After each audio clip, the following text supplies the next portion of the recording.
Este, ¿tienen dudas respecto a las tareas? Vi que estuvieron mandando preguntas al grupo. Hoy estuve todo el día en la calle, entonces no sé si no las pude leer todas, pero vi que tenían dudas sobre el examen 2 y 3. Ah, yo tengo nada más un par de dudas de la. Primero, en las que tenemos que calcular el integral. Ujú. ¿Hay como un mínimo de precisión o algo así? Eh, no, más bien era como que sepan usar los métodos. O sea, al final de cuentas, Y sueles usar uno, ¿no? eh, sí, a ver cuál utilizan. Después, Pues, ujú. perdón, ¿qué pasó? Yo les había comentado que para mí el que tiene el mejor calidad contra tiempo y precisión El del trapecio, es ¿no? el del trapecio.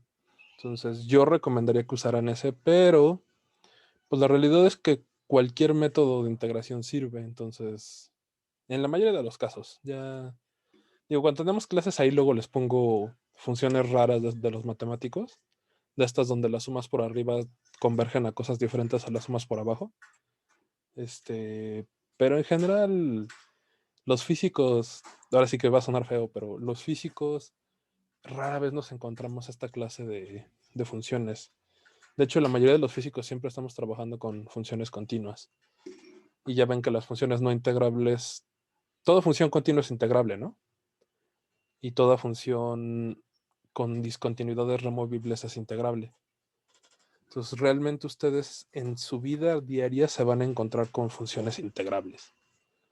Entonces, pues básicamente para cualquier función integrable, cualquiera de los métodos que vimos funcionan, ¿vale? Por eso no Entonces, les puse que usaran uno en específico. yo creo, en la de la derivada, cuando dice que saquemos la derivada en una tabla, es que la pongamos en un archivo de coma, o sea, como un CSV. Eh, bueno, eso lo vamos a estar trabajando pues, ahorita que trabajamos con Machine Learning. Eh, en realidad a mí lo que me importa es que aprendan, que revisar que aprendan a formatear en tablas. Lo que ahorita vamos a estar viendo es que la mayor parte de los archivos se guardan en CSV. Todo lo que vamos a estar manejando las 2 semanas que vienen, este, voy a tratar de ver tantos algoritmos como pueda, pero todo se maneja en CSVs, todo lo que son datos. Entonces es importante que aprendan a leer y escribir eso. Pero si me los muestran en pantalla, está bien. O sea, yo cuando tomé el curso hace 10 años, solo nos pedían imprimir en pantalla, ¿vale? Entonces, es que yo usé como lo que vimos al principio del curso, lo de escribir en un archivo, Ujú. para poner las derivadas en un archivo CSV. Ok. Pero ya con eso está bien, o Sí, si lo escribes en un CSV está bien, si lo escriben en pantalla está bien, ¿vale? gracias. Y ya no es la última, bueno, las últimas dos. En lo del simular es como lo que hicimos en clase, de solo poner como la trayectoria contratiempo, o Ok. eh, bueno, va de nuevo. Los primeros, la primera aplicación real que tuvo la física computacional fue hacer experimentos, mejor dicho, simular experimentos de física experimental que que resultaban muy difíciles de hacerse por dos motivos, o porque eran muy caros o porque eran muy difíciles de medir y de fabricar. Entonces, la física computacional lo primero que hizo fue hacer experimentos virtuales mediante simulación. ¿Qué quiere decir esto? Que tú pudieras simular cómo se va a mover la posición y el momento a lo largo del tiempo de un sistema determinado, bajo fuerzas determinadas. Eso es a lo que se le denomina simulación, ¿vale? Esa es como una rama gigantesca de la física computacional. Entonces, para mí, simular es que tú me vayas graficando en una gráfica de Matplotlib o en una tabla o en pantalla la posición y el momento de las partículas conforme va avanzando el tiempo, ¿vale? vale. Y ya la última es Y en la del electrón tomamos el caso, o sea, como si fuera clásico, ¿no? Sí, Ok. sí, con la pura fuerza colombiana deberían poder hacer que gire como un sistema planetario. Eh, lo que les puede pasar, que también para mí está bien, es que no le den velocidad suficiente y el electrón cargue el núcleo, porque solo van a tener la fuerza coulombiana, ¿no?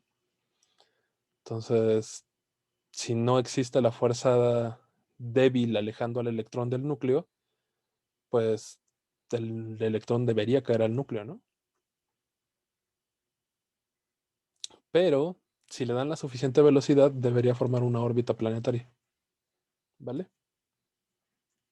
Va, gracias. Ok.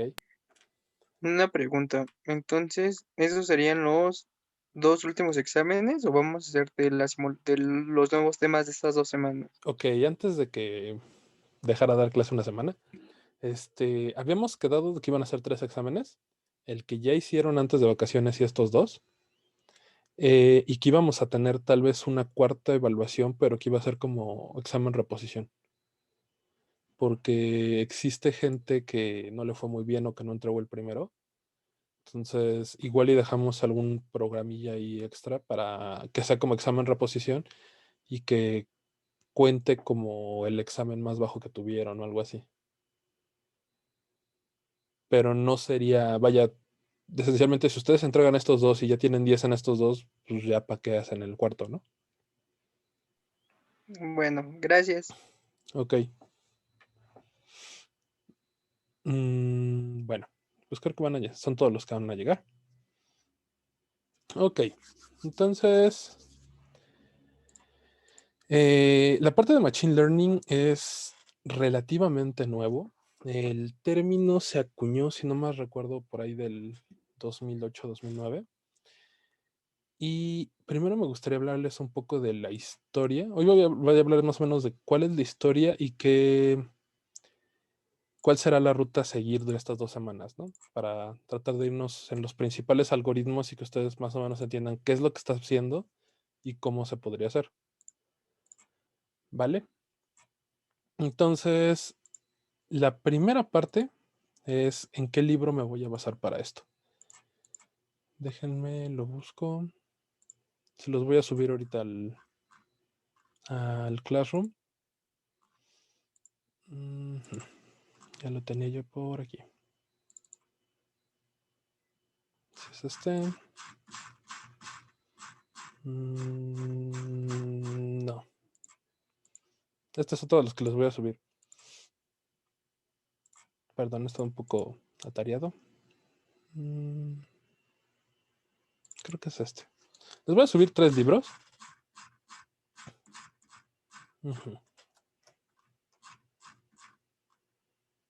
Ok. Muy bien.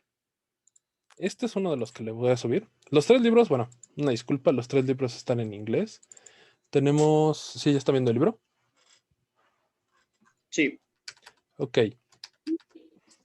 Tenemos un problema y ustedes se lo van a encontrar. Este es el libro como que quiero que sigamos en estas 2 semanas porque pues va a ser un curso bastante introductorio y me interesa más que se piensen a mover un poco Scikit-Learn y TensorFlow, que nos metamos así súper clavarnos en los algoritmos. De hecho, solo voy a presentar los algoritmos completos de los 2 algoritmos de Machine Learning más sencillos.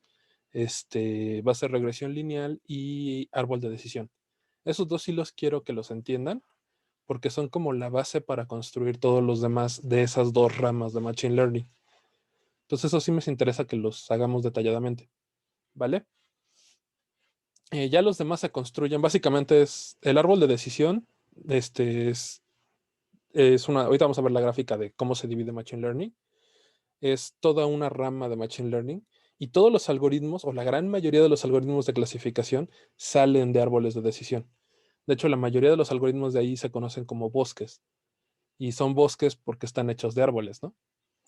La otra parte que creo que es la primera que quiero ver, que se llama la parte de regresión lineal, es otra de las ramas grandes de Machine Learning y se basan en regresión lineal. Entonces me interesa mucho que ustedes entiendan la regresión lineal y que la puedan hacer el algoritmo sin necesidad de utilizar Scikit-Learn, ¿vale? Eso es como el que quiero que veamos ahorita porque es relativamente sencillo de programar. Nos debería tomar una media hora. Entonces, van a haber 3 libros. El primero, yo cuando aprendí a programar, aprendí en la prepa por mi propio lado y aprendí con la serie de O'Reilly. O'Reilly tiene un montonal de libros rápidos de cómo programar en diferentes lenguajes y para todos los que se quieran dedicar a programación, les recomiendo mucho la serie de O'Reilly. Entonces se los voy a subir porque pues tiene recetas rápidas en Python y trae todos los algoritmos bastante detallados, son casi 400 páginas, es un mamotreto de este vuelo. Entonces, si quieren ver detalladamente la parte del algoritmo y discutir el código en Python, este es como el libro fuente. Pero a mí me interesa más este, que es como una introducción rápida a los temas para que entiendan cómo funcionan, porque lo que van a darse cuenta rápidamente es que existen 2 grandes librerías que ya tienen los algoritmos implementados.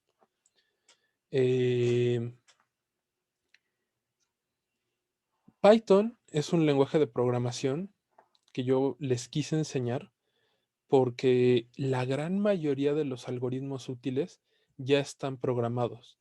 La parte del curso, la parte que tenemos que ver en el temario, todos los algoritmos de integración, de derivación, ya están hechos dentro de NumPy.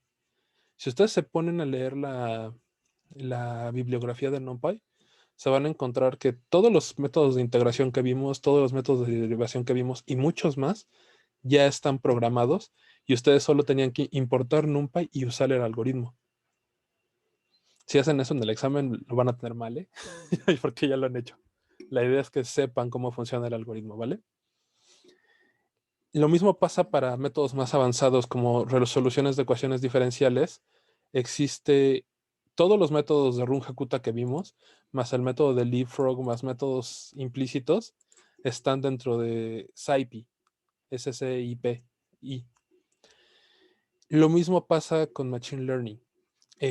Hace unos 7, 8 años, todos los algoritmos que estaban dispersos fueron integrados en un solo algoritmo que se llama Scikit-learn. Es una librería que se llama Scikit-learn y se pusieron al público disponibles. Entonces, la ciencia de datos, que es la que quiero que manejen y que empiecen a ver, que ejemplos reales, se manejan con la librería. Entonces, hacer la parte de programación básicamente va a ser import scikit-learn y vamos a empezar a usar los algoritmos. Pero pues si los dejamos nada más así, de mi parte sería una mala introducción porque ustedes estarían trabajando con una caja negra, ¿vale? A mí me gustaría que por lo menos supieran cómo los algoritmos más básicos de cada uno de los diferentes tipos de algoritmos funcionan, para que por lo menos tengan una noción de qué es lo que está haciendo el código, porque si no simplemente van a hacer 7, 8 líneas de código de importa la librería, importa el algoritmo, entrénalo y imprime los resultados, ¿no? Y pues es una bonita caja negra que igual y les sirve, pero no van a aprender nada en el proceso, ¿vale? Y eso no se me hace padre como de manera educativa. Entonces, la idea es que les cuente rápidamente qué es lo que pasa. Resulta que la gran mayoría de los algoritmos que se ven en estos libros, que se utilizan de manera moderna, ya existían hace 30 años. Pero el Machine Learning realmente explotó en el 2016-2015, hace un menos de 6 años, por un truco completamente mercadológico.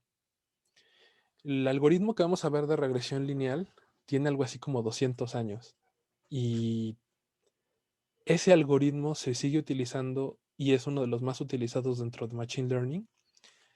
Quiero que veamos rápidamente la imagen que viene dentro de Scikit-learn.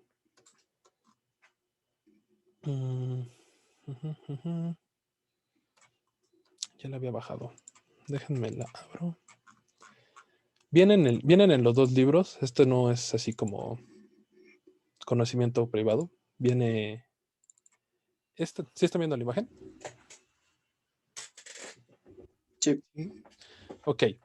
Esto viene literalmente en el libro, es de lo primero que viene en la introducción de cómo funciona Machine Learning y cómo se integró a Scikit-Learn, ¿vale? Entonces, existen 4 grandes grupos de algoritmos y de especializaciones dentro de Machine Learning. El primero es regresión, que está en azul, aquí del lado derecho arriba.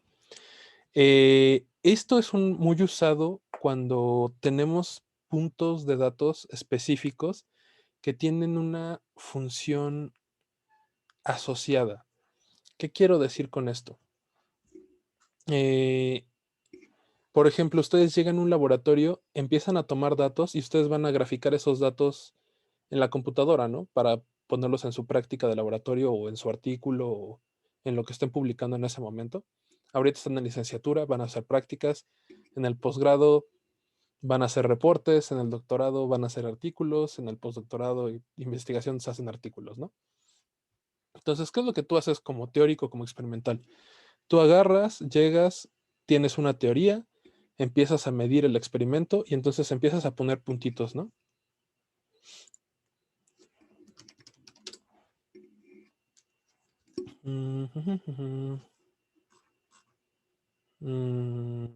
Clase de cuántica del doctorado, ustedes disculpen. Entonces, ustedes llegan, tienen su tablita, ¿ya están haciendo el servicio social alguno? Tal vez me gustaría que tuviéramos datos reales para hacer el ajuste la semana que viene. ¿Sí o no? ¿No? ¿Nadie tiene datos de contemporánea o de su servicio? Si no, yo busco algunas bases de datos el fin de semana. Por ahí creo que tengo unas del sismológico que me dieron. Ah, interesante.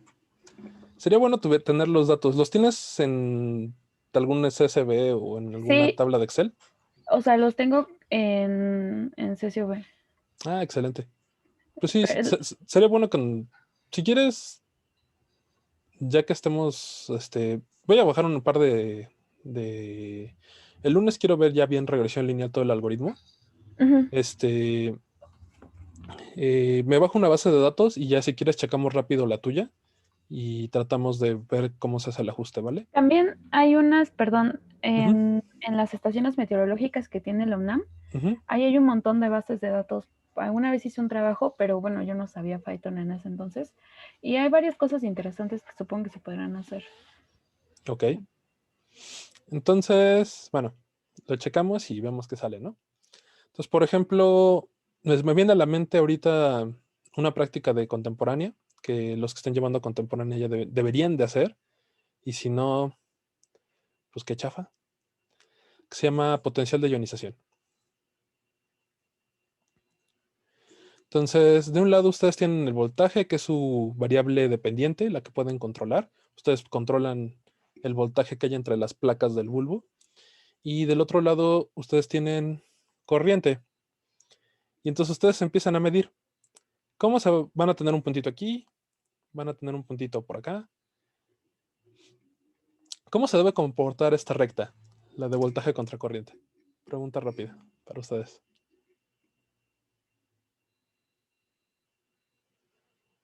Chan, chan, chan. Son físicos. Esperaba que me contestaran rápido. Voltaje contra corriente. Más voltaje, más corriente, ¿no? Sí, va a ir aumentando, ¿no? Si ustedes tienen cero, pues va a tener cero. Pero ¿qué comportamiento van a tener estos puntitos?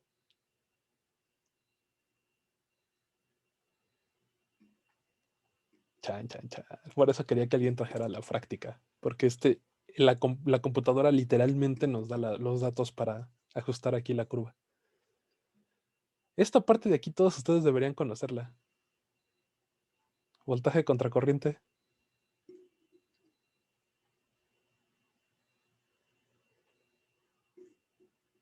¿Pero que es de ley de Ohm o, no, o más complejo? Muy bien, es la ley de Ohm. Entonces directamente proporcional. ¿Cuál es?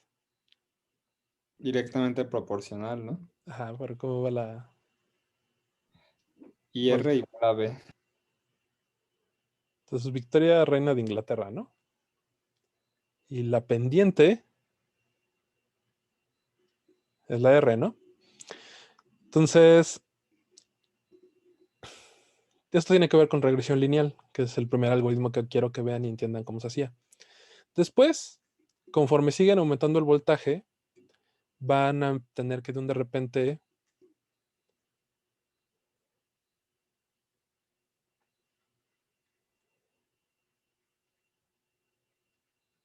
¿qué está pasando ahí? Profe, ¿Qué pasó? no sé qué está mostrando. Yo veo como bueno, no Yo sé veo si un sea yo. mapa, ¿no? Yo veo un mapa.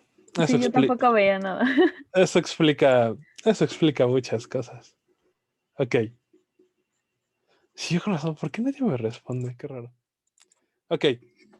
Cuando hagan la práctica de potencial de ionización, perdón, es que no tengo el chat abierto, voy a ponerlo por acá. Ok. Entonces, cuando ustedes miden el potencial de ionización, tienen el voltaje, tienen la corriente del otro lado, y ahora sí lo están viendo todos. Entonces, cuando empiezan a medir a voltajes bajos, van a empezar a aparecer puntitos.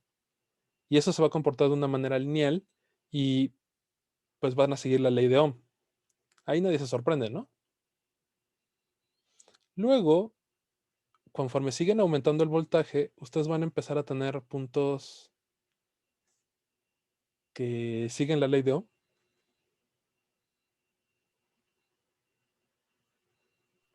Se llega como a un punto de ruptura, ¿no? Ah, muy bien. Alguien ya hizo la práctica. Entonces resulta... Ay, me fui súper choco.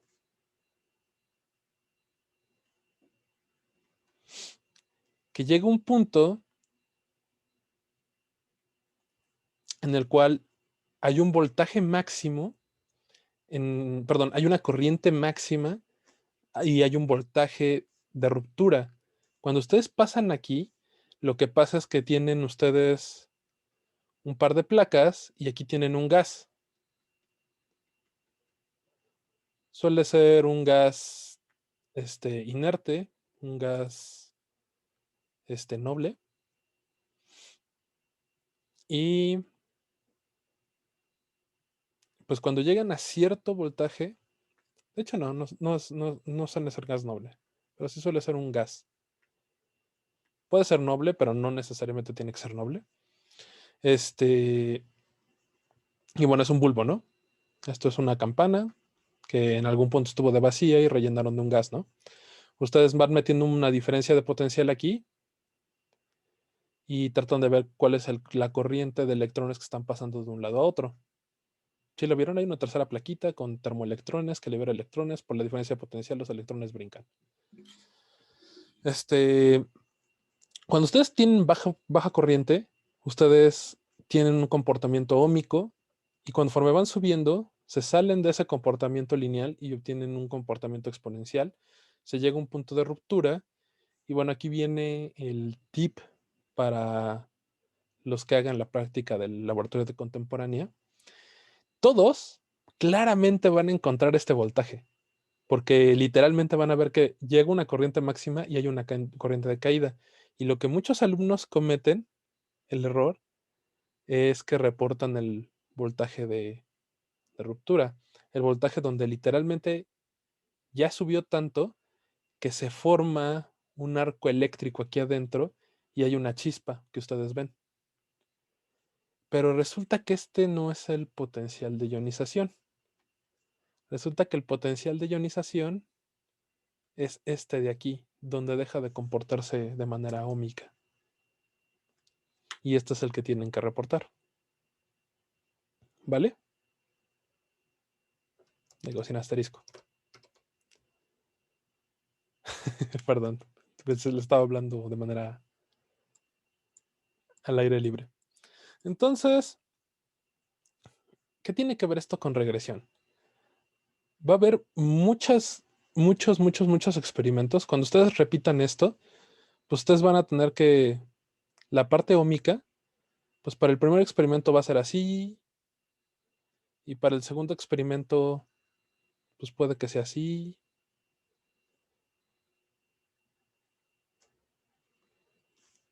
Y para el tercer experimento, pues puede que sea así.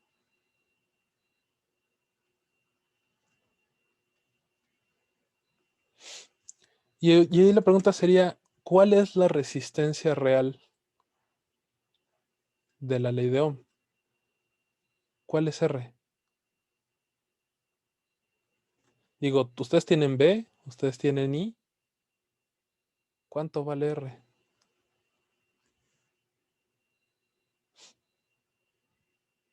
¿Cómo la calculamos? Mediante desviación estándar o bueno, como mediante un promedio o algo así.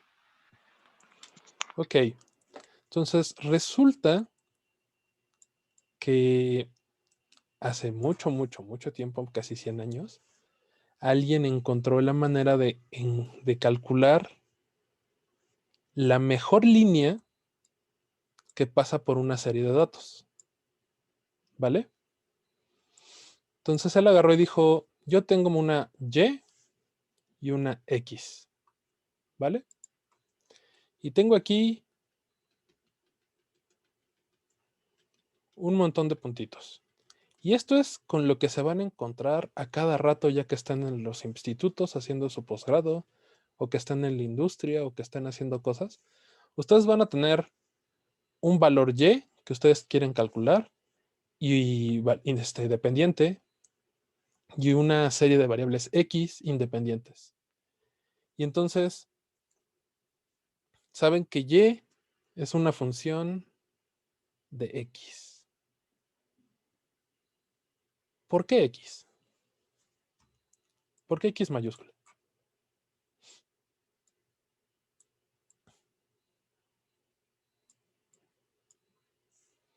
Nada más por notación porque se me antojó. Bueno, ya lo veremos cuando ya el lunes. Pero resulta que literalmente estamos suponiendo que existe una función algebraica o que existe una ecuación que me va a agarrar todos los valores dependientes de X y me los va a proyectar un resultado Y. A mí lo que me está interesando es el resultado Y, ¿vale? Y yo quiero predecir Y en términos de las variables independientes, las X. Esas variables no necesariamente tienen que ser una, pueden ser muchas variables y de hecho rápidamente vamos a encontrarnos con bases de datos donde queremos predecir, por ejemplo, el ejemplo del árbol de clasificación que quiero que veamos el jueves que viene. Es medio creepy el asunto, pero ¿ustedes creen? Ya fue el aniversario, lo utilicé hace 3 años porque era el aniversario. Todos ubican el Titanic, ¿no? ¿Sí o no? Yes. Sí, sí, sí. Entonces, una de las preguntas que podría hacerse es, ¿ustedes creen que sobrevivirían al hundimiento del Titanic? ¿De qué clase de variables creen que depende eso? De tu edad y de tu... Y de tu sexo. ¿no? Y también de tu ¡Wow! estatus. ¿Quién fue la que dijo del sexo?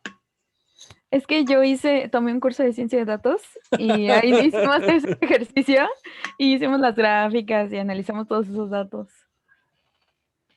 Perdón, arruiné Sí. el ejercicio. No, lo vamos a hacer de todas maneras, pero ya arruinaste la sorpresa. Resulta que la variable más importante es el sexo. Hay dos variables principales. El sexo es una de ellas. ¿Tú sobrevivirías, Montserrat? ¿No pusiste tus datos ahí? O sea, lo hicimos con los datos generales del Titanic y así. Ajá. Y hicimos, pero yo no, o sea, a lo mejor sí, porque creo que también eran algunos otros factores como la clase social y etcétera, pero el Lo más hacemos con detalle la semana que viene, pero hay dos factores importantes. La primera es ¿en qué clase iban ustedes en el Titanic? Resulta que en la tercera clase nadie sobrevivió, si saben eso. Entonces, no importa qué tanto dinero tuvieras, no importa cómo te llames, qué condición física tuvieras, si estabas en tercera clase, te jodiste, básicamente. Esa es la primera. Pero resulta que el segundo factor y el más decisivo entre los sobrevivientes es ¿cuál es tu sexo? Resulta que el sexo de las personas es el factor más predominante entre la gente que sí sobrevive. Y ahí ya podemos hacer una investigación y la vamos a hacer con calma ese día. Le pregunté a Montserrat porque resulta que las mujeres son las que sobrevivieron. ¿Sí sabías eso? ¿O no sabían eso? Sí. Entonces, la idea que tenía el buen James Cameron al hacer la película y poner a los botes llenos de mujeres no fue mala.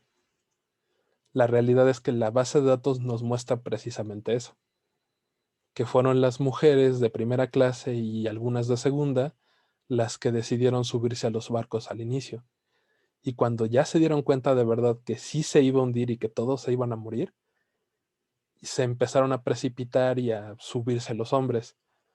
Pero ya para ese momento la gran mayoría de las mujeres ya se habían subido. Entonces resulta que ser mujer era la manera más sencilla. La segunda es ser niño, porque los barcos se llenaron de mujeres y niños.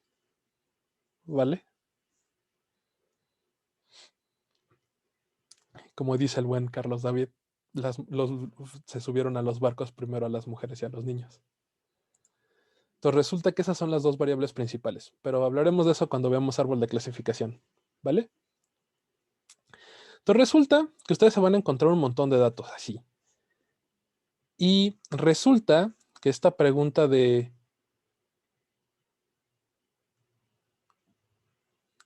mx más b, pues fue algo que se hicieron hace casi 100 años los matemáticos, ¿no? ¿Cuál es el mejor ajuste? El ganadero vivió por estar borracho. Ya lo veremos el día que veamos la base de datos. Hay cosas que, y eso lo platicaremos también cuando veamos análisis de datos. Bueno, mención rápida. El año pasado se entregó un premio para alumnos de licenciatura y de maestría en el Congreso de Física, precisamente en la sección de Machine Learning. Y uno de los premios era por generar una base de datos útiles de algún experimento para después ser analizado por algún algoritmo. Pero no se les dio por analizar los datos, se les dio por hacer la base de datos y se les dio como $10,000, una cosa así. Yo traté de convencer a los chavitos de servicio social que hiciéramos algo, porque bueno, yo ya era doctor, pero pues ellos no. Pues la idea era de que entre todos hiciéramos la base de datos y pues que les hubiera tocado $1,000, pero nos cayó la pandemia y ya no los pude organizar. Entonces, una de las partes principales del mapa de Machine Learning es el de analizar los datos. Aquí le ponen como reducción de dimensionalidad, y ahorita voy a explicar por qué, pero en general, limpiar una base de datos para que esté llena de datos ciertos, de datos fiables y confiables, que ustedes puedan depositar su confianza en de que los puntos en esta gráfica están bien medidos. Es uno de los trabajos más difíciles y tal vez de los mejores pagados y más útiles. Más que hacer el programa, más que saber usar scikit-learn, hacer una buena base de datos es la parte importante. Porque si ustedes tienen una base de datos incompleta o impura, pueden llegar a algoritmos que no predigan de manera correcta el comportamiento del sistema. ¿Sí te enseñaron eso, mi querida Monse? Sí, de hecho, esa fue como la parte ya como última, de justamente que había que analizar bien el algoritmo y ya nos explicaron cómo hacerlo. O sea, bien en ese entonces no entendí, pero ya lo entiendo mejor. Si no, ahí les trataré de explicar. Sí, profe, gracias. Entonces, los algoritmos de regresión son muy viejos y de hecho, por eso inicié la clase diciéndoles que los algoritmos de Machine Learning es la mejor propaganda mercadológica que yo he visto en ciencia en los últimos 10 años. Todos los algoritmos que vamos a ver aquí se generaron en los 80s. Nada de esto es nuevo, nada. Tal vez la parte más avanzada, la parte, ¿qué estamos viendo? Si están viendo, quizá. Todos los algoritmos que vamos a ver de regresión, quiero ver regresión lineal y regresión logarítmica el lunes, y quiero ver SBR kernel y Gaussian kernel para el martes. Vamos a agarrar datos de este estilo y le vamos a ajustar funciones. Eso es literalmente lo que vamos a hacer. Vamos a encontrar la... Uy, salió súper fea. La línea recta M igual a algo y B igual a algo que mejor ajusta estos puntos de datos, ¿no? Entonces, como spoiler, M es N por la suma de X.Y. Si no me recuerdo es menos la suma de X, la suma de Y, entre N, la suma de X cuadrada menos, no, perdón, sí, no, la suma de X cuadrada menos la suma de X al cuadrado. Este es el algoritmo que encuentran. Nada más déjame lo checo rápido para ver que no me haya equivocado. Ujú, ujú, ujú. Ok.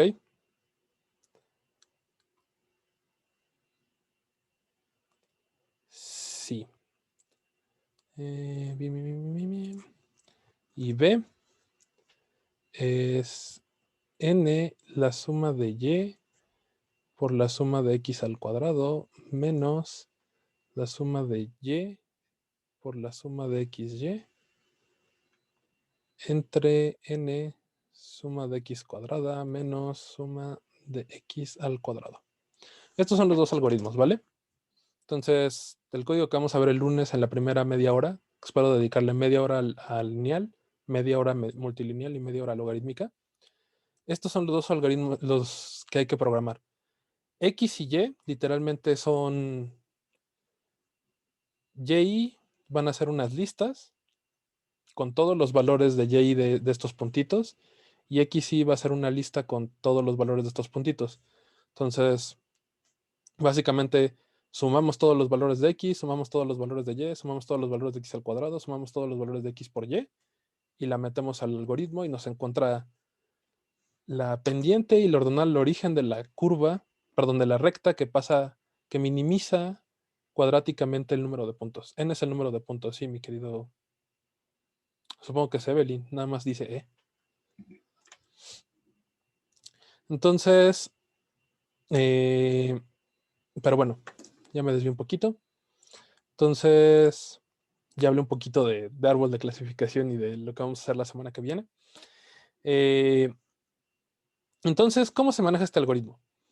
Lo primero que necesitamos es una base de datos. Yo aquí agregaría un punto extra, aquí. Yo agregaría que lo primero que tienen que hacer es, antes de usar Machine Learning, es preguntarse si ustedes tienen un algoritmo que resuelva esto de manera determinista. ¿Ok? Antes de lanzarse a hacer Machine Learning, busquen en la lista de algoritmos a ver si hay algo que resuelva de manera exacta el problema que ustedes tienen.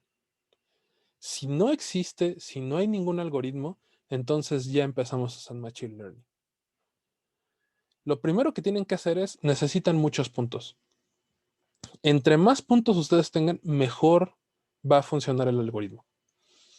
Entonces, si tienen menos de 50 puntos, cuando yo tomé el curso en Harvard eran 20, veo que ya lo aumentaron, hace 3 años. Lo primero es, si no tienen suficientes puntos, consigan más puntos. Vayan y hagan más experimentos. Ya los tienen. Lo segundo que tienen que hacer es fijarse qué clase de puntos tiene su gráfica. Si ustedes ven que está siguiendo una tendencia, si ustedes creen que existe una función en términos de las variables independientes para predecir la variable dependiente, entonces ustedes tienen que hacer uso de una regresión. ¿Vale? Se pasan al lado derecho de este diagrama de flujo. ya que ven que tiene una tendencia, se preguntan si esa tendencia es lineal. Si la tendencia es lineal, pues ¿qué es lo que van a hacer? Pues encontrar la mejor línea que pasa por estos puntos. ¿Vale? ¿Qué pasa si la tendencia no es lineal? Por ejemplo, en la gráfica que tenemos acá. Sí, tenemos una parte lineal para la ley de Ohm, pero estos puntos no son lineales. ¿Cómo ustedes entonces resolverían este problema?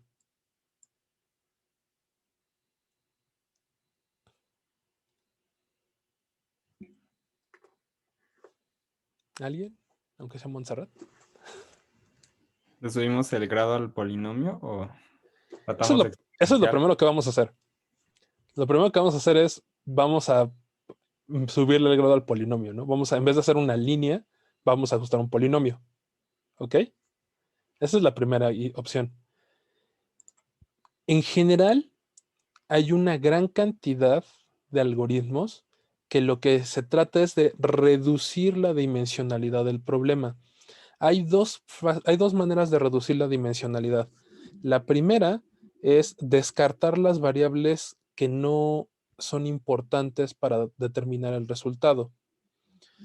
La segunda es, ya que ustedes tienen las variables que son importantes, esas variables no necesariamente tienen por qué ser lineales. Y en ese caso, lo que se hace es linealizar el problema. Y hay dos maneras para linealizarlo. La primera de ellas es, por ejemplo, pues, si ustedes tienen una curva así, lo primero que hace un físico al encontrarse esta clase de puntos es, pues, aviéntale una parábola, ¿no? Si no te queda, pues le avientas una de orden 3, ¿no? ¿Cómo se llaman las curvas de orden 3?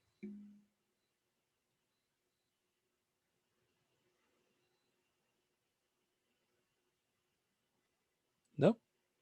Le avientas una de orden 3, le abiertas una de orden n, o le sacan logaritmo a alguno de los dos ejes, ¿no? ¿No se los enseñaron en el laboratorio? Sí, profe. Y entonces llevas unos datos no lineales a una curva lineal, ¿no?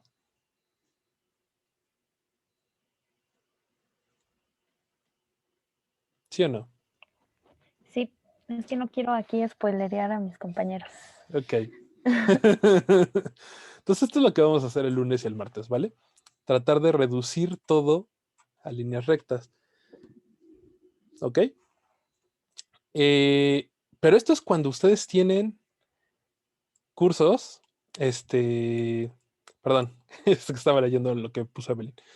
Esto es cuando ustedes tienen puntos que claramente están siguiendo una función, una tendencia. Ustedes tal vez no sepan cuál tendencia, pero tiene una tendencia. Pero esa no es la única clase de puntos que se van a encontrar. La otra clase de puntos que se van a encontrar, y es para donde entran los algoritmos de clasificación, es cuando ustedes tienen esta clase de datos. ¿Ustedes cómo dividirían esto de aquí para determinar si Y es azul o Y es roja? Y este eje es el X2 y este es mi eje X1. Son mis dos variables independientes y Y es mi variable dependiente.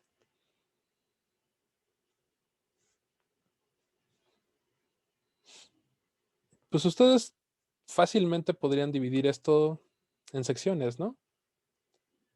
Y decirme si X1 es menor que, no sé, 1 y 1, y X2 es menor que 1, pues es azul, ¿no? Y pues hacemos todas, ¿no? X2 mayor que 1, X1 menor que 1, este es rojo, Y esencialmente ustedes van a determinar las fronteras donde los grupos se clasifican, ¿no? Y esto es precisamente lo que se conoce como algoritmos de clasificación. En los algoritmos de clasificación existe 3 grandes ramas.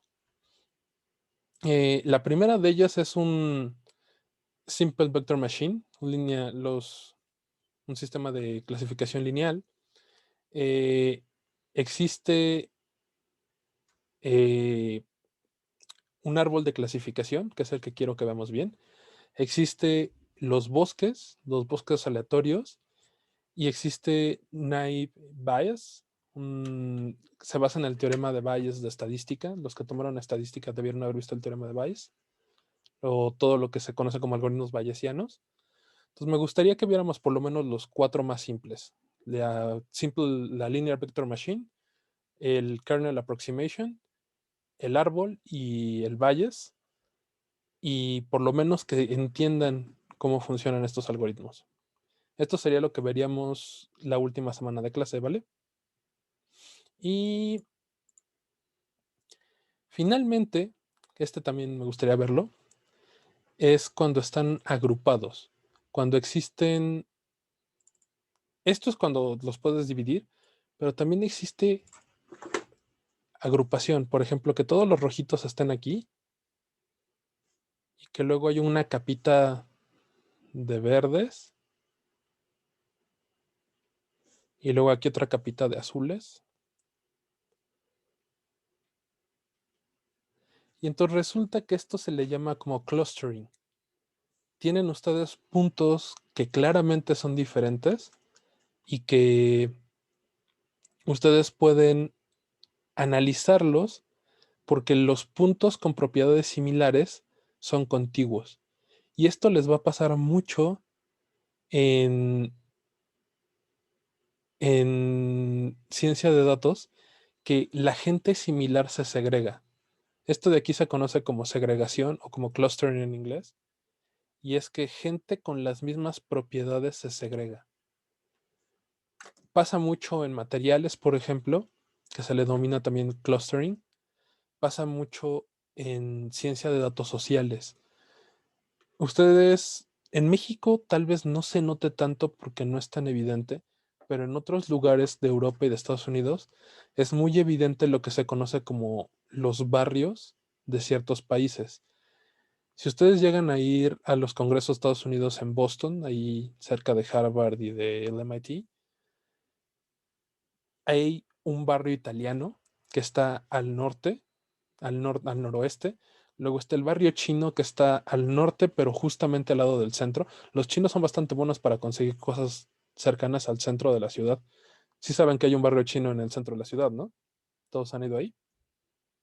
Sí, profe. Bueno, Sí, profe. Está ahí al lado de la Friki Plaza para los frikis.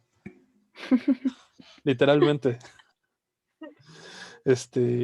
Resulta que los chinos en la mayoría de las ciudades en que he estado consiguen que el barrio chino esté muy cerca del centro. A literalmente menos de 1 kilómetro del centro del downtown de la ciudad.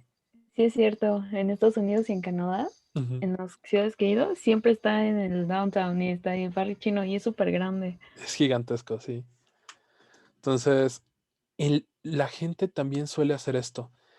La gente suele reunirse en la parte social de gente que tiene las mismas propiedades. En este caso, el mismo origen, la misma etnia, la misma clase social. Es muy raro que alguien de una clase social diferente se decidan venir para acá. Suele pasar, y voy a tratar de verlo por lo menos rápido, que esto se le llama impureza. Pero en general, socialmente nos comportamos como lo hacen muchos materiales. Nos segregamos en gente similar a nosotras. No nos gusta mezclarnos con los otros. ¿Vale? Y para esto se utiliza el último tipo de algoritmos que se denomina clustering. Yo espero que por lo menos veamos el K-means, para que ustedes vean cómo se hace clustering, ¿vale? Entonces, la semana que viene vamos a ver regresión lineal, regresión logística, regresión polinomial, y tal vez veamos algo de kernels gaussianos y de dimensionalidad de reducción, ¿vale? Y la segunda semana me gustaría ver árbol de clasificación, Bayes, Vector Machine y bosque de clasificación. Y el último día vemos un poquito de K-means y de cómo se manejan impurezas y clasificación de datos, ¿vale? ¿Hasta aquí tenemos alguna duda? Entonces, No, ¿cuál es el profe. resumen de todas las cosas que vamos a hacer?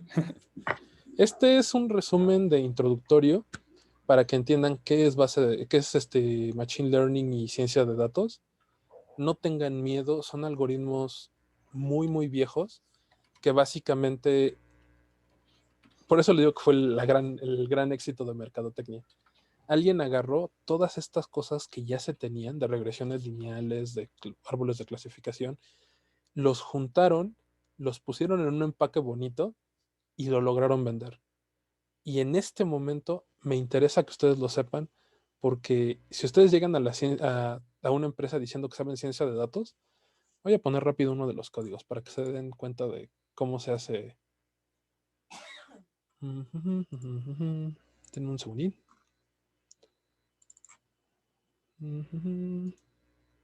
Esto fue lo que vi hace un par de años, que fue la primera vez que lo metí.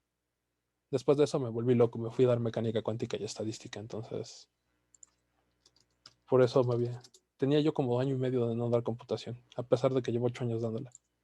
Y es a lo que me dedico. De hecho, no me la dieron el semestre que sigue, me volvieron a dar estadística. Qué bueno, profe. Ya no sabía con quién me... Ok. Estoy esperando que abra Spider. ¿Ya están los horarios oficiales entonces, profe? Los oficiales no, pero los profesores ya saben que nos va a tocar. Ok. Entonces, ¿sí están viendo Spider? Sí, profe. Ok, entonces este va a ser spoiler de la semana que viene, del jueves de la semana que viene. Básicamente vamos a importar scikit-learn y vamos a utilizar pandas para abrir y escribir los CSVs. Entonces, este es todo el código de algoritmo de clasificación de árbol utilizando scikit-learn. Yo tengo ganas de hacerlo sin hacerlo en scikit-learn. Y de hecho está largo porque le puse que les preguntara a los chicos de la clase qué es lo que necesitan para poder clasificar, ¿no? Si le quitan eso, en realidad, la parte de crear un árbol de clasificación son 6-7 líneas. Entonces, me interesa más que sepan cómo funciona, qué es lo que está haciendo el algoritmo, que realmente enseñarles a escribir estas 7 líneas. ¿Vale? Entonces, les prometo que les voy a enseñar árbol de clasificación bien y regresión lineal bien.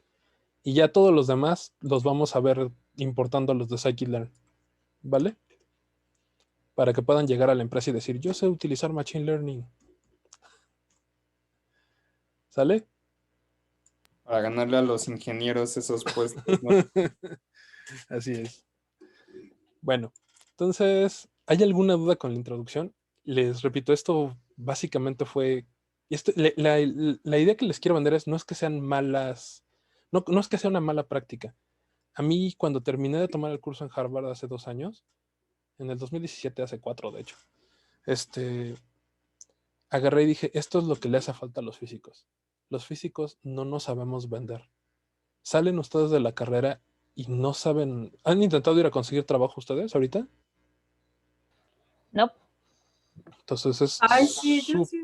es súper Sí, difícil y no Yo porque no- no tengamos las habilidades. ¿Quién más? A ver, Jaime, ya no te escuché. yo Que no no sé. sé nada.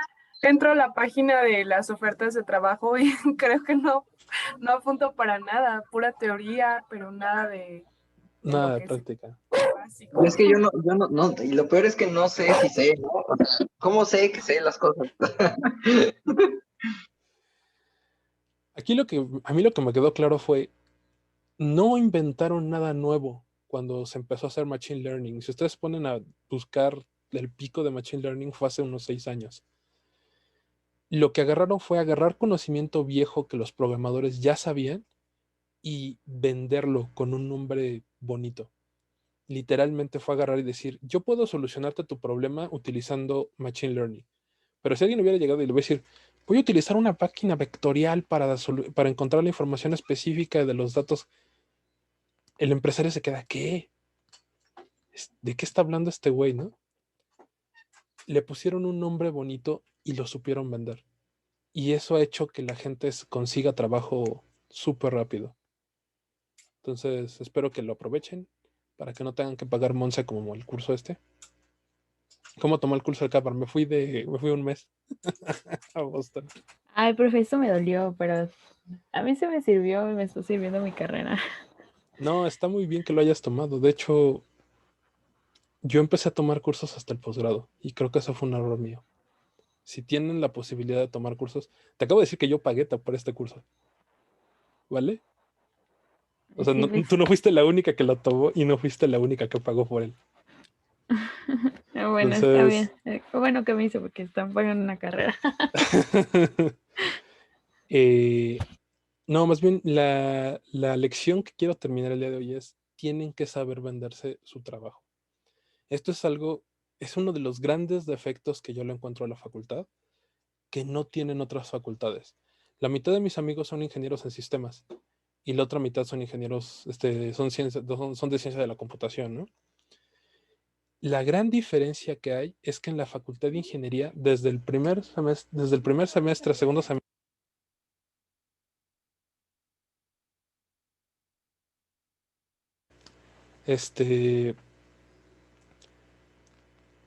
lo primero que les enseñan, tienen una clase, un semestre completo de cómo vender su trabajo.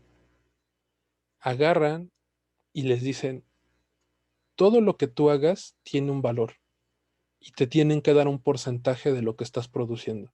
Y tú tienes que cobrar tus pasajes, tus comidas, tu tiempo de labor no empieza cuando pones un pie en la empresa, o en este caso cuando prendes el Zoom. Tu tiempo de labor empieza desde que tú empezaste a trabajar en tu casa, desde que saliste, desde que te transportaste a la empresa. Y en la Facultad de Ciencias ustedes no les enseñan eso. A mí no me lo enseñaron, yo lo tuve que aprender por fuera. Lo primero que me topo cuando empecé a trabajar, cuando terminé la licenciatura, así spoiler rápido. Llega mi prima, estaba trabajando en ese momento para el presidente Fox en la presa de Guadalajara y el sistema de la presa se quemó, como pasó con el metro actualmente. ¿Han escuchado de ello? Entonces necesitaban una nueva computadora que controlara las represas del río.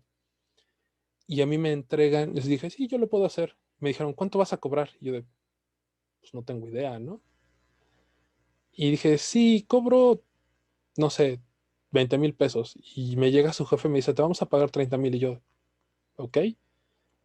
Y me entregan un mamotreto de 1,000 páginas de este grueso así, de hojas perforadas, escritas en COBOL en el 70. Y ya me trabé. ¿Sí me están escuchando? Sí. Sí, Sí. Ok, profe. ya se trabó mi cámara. Y lo primero que me quedo así pensando es yo no sé COBOL. Dije, bueno, no hay problema, ¿no? Puedo aprender COBOL. Me fui a la facultad, en la facultad hay una sección de COBOL porque se utilizaba muchísimo para los actuarios. Y lo segundo que me doy cuenta y me entero es que la máquina estaba descompuesta, se había quemado.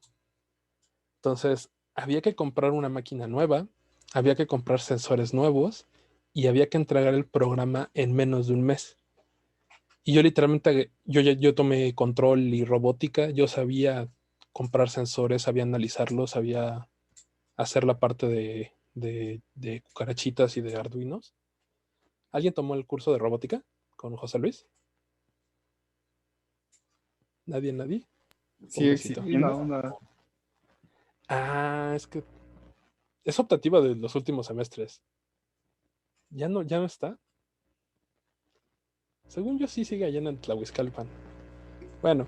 Sí, sí está. Yo una vez No sé entré, si, pero... perdón, Uh-huh. nada no más sé si entré ahora una con vez. el COVID la estén dando, pero sí está. Ya. Ujú. Entonces, no me agüité por eso, sino cuando me di cuenta de que yo tenía que desplazarme físicamente a Guadalajara, estar en la presa, ver qué sensores se necesitaba, comprarlos, comprar la computadora, hacer todo el código y que lo tenía que hacer en 2 fines de semana, agarré y dije, es una locura, no lo puedo hacer por 30,000 pesos. Y es más así de, es más, no solo no lo puedo hacer, ¿no? No lo haría aunque pudiera, porque es una chambototototota. Y ya cuando agarré y les saqué costos, les saqué una cotización y les dije, oigan, se necesitan más de 100,000 pesos para esto, pues ya no me lo quisieron pagar. Entonces mi respuesta fue de, pues no lo puedo hacer, muchas gracias, ¿no? Y esa fue mi primera experiencia laboral, literalmente acabando las materias. Y obviamente no me lo quisieron pagar porque pues un ingeniero que supiera de sistemas y supiera echar a andar esto, pues no les iba a cobrar 30,000 pesos, ¿no? Entonces, tienen que saber vender su trabajo, chavos. Si se quieren dedicar a la investigación, yo quiero ser investigador, yo quiero tener una plaza titular, no soy investigador titular todavía, pues está chido, qué bueno, échenle ganas, hagan su doctorado, si pueden váyanse a Oxford, váyanse a Harvard, pero si se quieren salir de aquí, quieren irse a una empresa, sí necesitan saber vender su trabajo y darse cuenta que lo que ustedes hacen no es basura, que sí vale dinero, ¿no? Porque ustedes se meten ahorita a Computrabajo o a todas estas cosas que de venta de trabajos y les quieren pagar 8,000 pesos y quieren ustedes que sepan programación web, sepan Python, sepan Machine Learning, sepan redes sociales y todo así de, oye, ese no es un trabajo, son 5, ¿no? Y ninguno de esos vale 8,000 pesos al mes. Pero bueno, Se aprovechan de que estamos recién saliditos de la carrera para mal pagarnos. hay muchas empresas que viven de agarrar a los chavitos y básicamente le dices, pero te di experiencia, ¿no? Y yo ahí les diría, pues no, más bien te aprovechaste de mí, de mi nobleza. Bueno, entonces nos vemos el lunes y el lunes les explico detalladamente regresión lineal, haciendo el código, haciendo los pasos, y luego nos metemos a scikit-learn y vemos regresión logística, regresión polinomial, y a ver qué más nos alcanza el lunes, las 2 horas, ¿no? Entonces, resumiendo, Machine Learning es como para estudiar ya datos de conjuntos de más de 50 datos Ajá. y es como para ver qué tipo de relación tienen o cómo se acumulan o cómo... Necesitamos ver, básicamente la idea es, tú quieres predecir una propiedad. Hay una propiedad que tú quieres predecir. Bueno, les enseño el ejemplo rápido que estoy programando para la parte de Keras.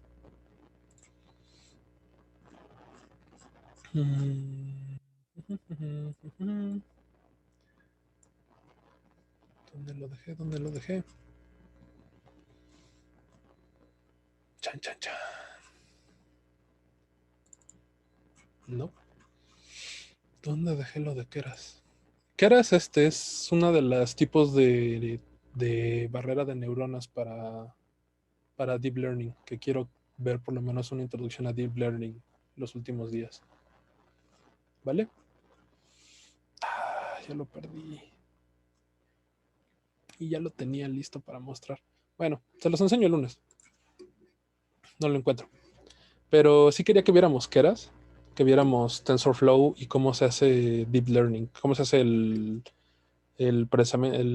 código neuronal. ¿Vale? Por lo menos un ejemplo.